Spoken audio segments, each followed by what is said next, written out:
Hello, everyone. Welcome to this week's weekly market view for Monday, the 13th of October, 2025 to Friday, the 17th of October, 2025. My name is Vishal. Let's get started. All right, to begin with, let's decode the FII data. And as you can see in front of uh, the screen, you see the chart of the FII data. And we can clearly see that last week we had a pretty strong closing indicating the price wants to move to the upside based on the FII data. And if I just try and zoom in over here, um, we can clearly see that the price has closed positive. This is a green candle indicating that eventually the FIIs will start increasing their positions, which will also indicate that the market might turn a little bit more bullish than bearish in the short term. Now let's replicate this onto our charts. So let's start off first with the Nifty chart and let us see how this FII data can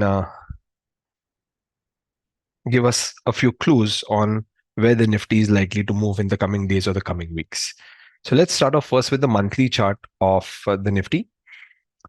And pretty much nothing much has changed on the monthly chart of the Nifty. This demand zone is still holding 24,762 to 23,920, indicating that price is still wanting to move to the upside. If you look at the weekly chart now, we had a nice bounce coming in from this level of demand, 24,418 to 23,841. And now prices are consolidating within this area of supply and demand. From here on, price is expected to probably tap this upper area, which is the pro gap from 26,055 to 26,281 on the weekly. Let's move on to the daily chart. On the daily chart, the two key levels of supply and demand are as follows. For supply, we have 25,470 to 25,555. And on the demand zone, we have 25,104. So these are the key levels of demand on the Nifty and supply on the daily chart. Let's switch to the Bank Nifty now. Let us first start with the monthly chart of Bank Nifty. So let's move on to the monthly chart first. So on the monthly chart, there is no supply, there's no demand nearby. So I have not marked anything. If we go to the weekly chart, we are currently in a weekly supply, 56,252 to 57,619. It's a pretty wide area, and it seems like the orders are getting possibly filled up over here. Let's move on to the daily chart to see.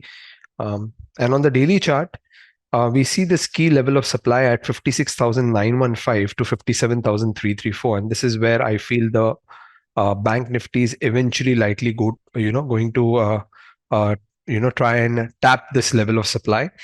On the downside, there is this level of demand, but just below this level of demand, there is this open gap over here. So I have marked this level 55,816 to 55,598. And in case if the supply zone gets tapped and if the market tries to retrace, then it will most likely try and fill this gap to the downside before making the big move to the upside. Let's move on to the currency market now. Let's start off with the USD-INR. So again, on the monthly chart, the USD-INR is pretty strong right now. There is no clear level of supply. On the weekly chart, we have this weekly level of demand, rally-based rally is nicely holding and prices are consolidating.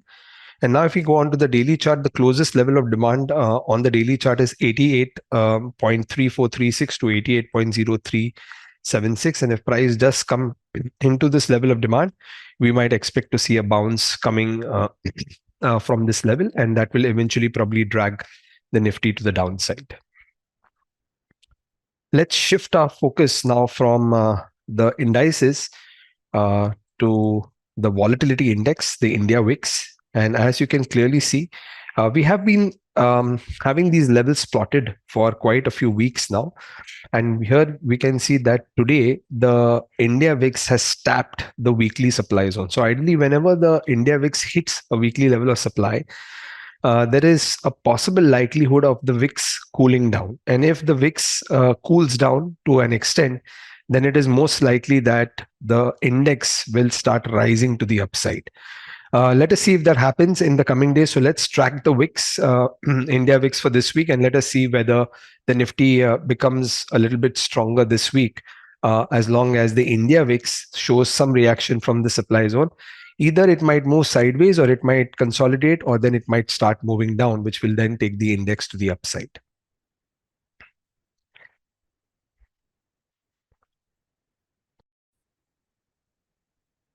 All right, let's now move from the world of indices to the interesting world of commodities. And we are kickstarting the commodity analysis first with some key levels on crude oil. So let's first start with the monthly chart of crude oil. So on the monthly, we are seeing this monthly level of supply in control, 6101 to 7070. The monthly level of demand is still far away from current market price, which is 3841 to 3236. If we go on to the weekly chart, there is no clear level of supply yet on the weekly. We do have all this consolidation here, but there are some very nice key levels of demand which are very, very far away currently from market price, but you never know. Eventually, if price does get here, this will be a good opportunity to probably see a bounce in crude oil around 39.58 odd levels to 31.43. This is going to be a big zone because since it's on the weekly chart. Now let's move on to the daily chart. And on the daily chart, we have some key levels of supply and demand. The demand level is slightly closer to current market price, 5201 to 5130. Currently, the market price is at 5317. And on the supply zone, you have a key level at 5793 to 5911. So these are going to be the key levels of supply and demand for crude oil. Let's now move on to the bullions. That is gold first. So let's first start off with the monthly chart. And if you look at the monthly chart, there is this level of demand, but you can see where the prices are right now, right? So in the short or the interim term, doesn't look like gold is going to correct all the way till here. If you look at the weekly chart, we have another key level of demand. Again, that is also very, very far away from current market price. So there is nothing very near to the current market price. If you go on to the daily chart, this is the closest level of demand on the daily chart. It's at 1,17,346 to 1,14,330. Right now, we do have this area also on gold, but unless and until something is formed here, we may not be able to mark this level yet. Okay, so we'll probably have to wait for a few days, or maybe coming week we might find a level of demand over here. But at the moment, right now, this is a key area, and this is what the daily chart is telling us. Let's move on now to the next commodity, which is silver. Let's start off with the monthly chart. Again, pretty much the bullions are just behaving, completely, moving to the upside. So there's nothing much to say about it at the moment right now. There is no retracement. Monthly demand zones are very, very far away from current market price. You can see the weekly levels are also very, very far away. In fact, we have this key level of demand. Then if you go to the daily chart, there is nothing here. Okay, so maybe if you go to the 240-minute chart now, you might find something interesting. And I think that is the level that I have marked on the chart. So let's wait for the chart to load. Yes. So we have two key levels of demand on silver, 1,42,175 to 1,39,993. This is the first level of demand from current market price. And then you have this very nice looking level, 1,37,812 to 1,35,040. So these are the two key levels of demand on silver to watch out for in the coming days or in the coming weeks. Let's move on to the next commodity, copper. Let's first start off with the monthly chart. So on the monthly chart, copper is pretty strong, in a very strong uptrend, and you can see that this is the monthly level of demand. So, and then you have this key level of demand on copper. So this looks like a nice level. And let's move on to the daily chart now. So on the daily chart, we are seeing a little bit of a nice sharp move today. And Nothing clear yet, but if we go to the 240 minutes, maybe we can break down this level and we may find a demand zone and a supply zone on copper. Yeah. So at the moment, right now, we have, you see this drop base drop. So this is a level on top of level 996 to 1026 is a level of supply, and 936 to 928 is a key level of demand.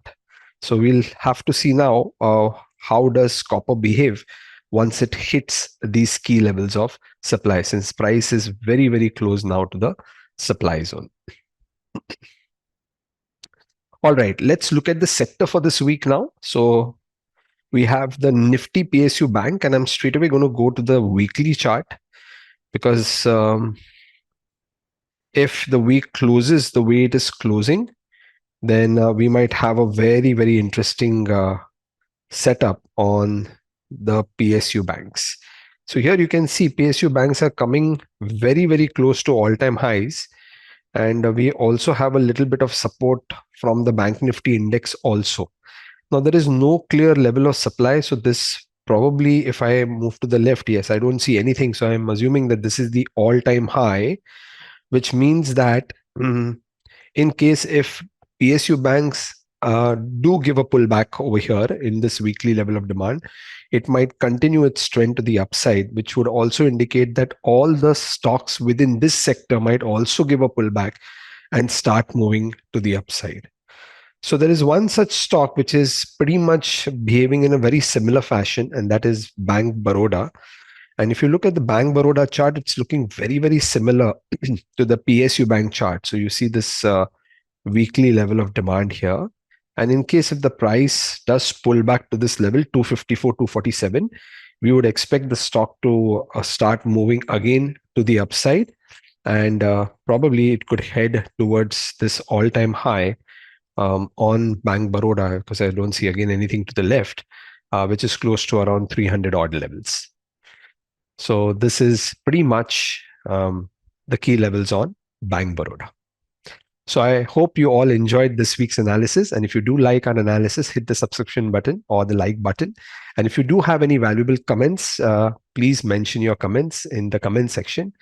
Looking forward for your comments in the YouTube videos, and looking forward to see you all next week once again.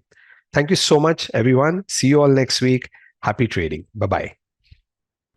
This should not be treated as a recommendation. Please conduct your own analysis or consult a financial advisor before investing.